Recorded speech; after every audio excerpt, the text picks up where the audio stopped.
Jaksa selaku penuntut umum dalam kasus dugaan tindak pidana korupsi sumbangan dana SPI jalur mandiri periode tahun akademik 2018-2019 sampai dengan tahun akademik tahun 2022-2023 secara resmi telah menyampaikan kasasi ke PN Denpasar.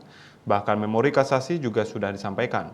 Hal itu dibenarkan Kasipenkum Kejati Bali Agus Eka Sabana Senin 4 Maret 2024.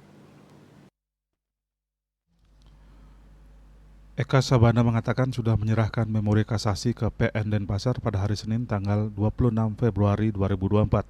Itu artinya bahwa kasus SPI UNUD yang menudukkan 4 orang terdakwa yakni mantan Rektor UNUD Profesor I. Nyoman Gede Antaro dan 3 bawahannya yakni Nyoman Putro Sastro, I. Ketut Budi Artawan dan Made Yusnantaro akan bertarung di Mahkamah Agung MA.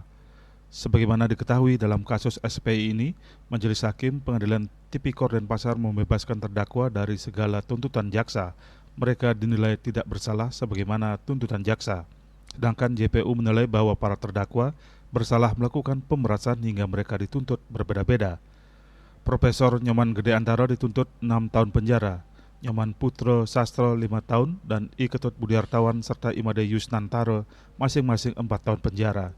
Sebelumnya, Majelis Hakim Pengadilan Tipikor yang ketuai Agus Hakyudi dalam kasus Profesor Antara, terdakwa tidak terbukti melakukan pemerasan, perbuatan terdakwa tidak ada unsur melakukan tindak pidana. Pun soal penetapan dana UNUD di 5 bank menurut Majelis Hakim bahwa hakim tidak sependapat jika disebut UNUD menempatkan uang di sejumlah bank adalah untuk kepentingan pribadi terdakwa.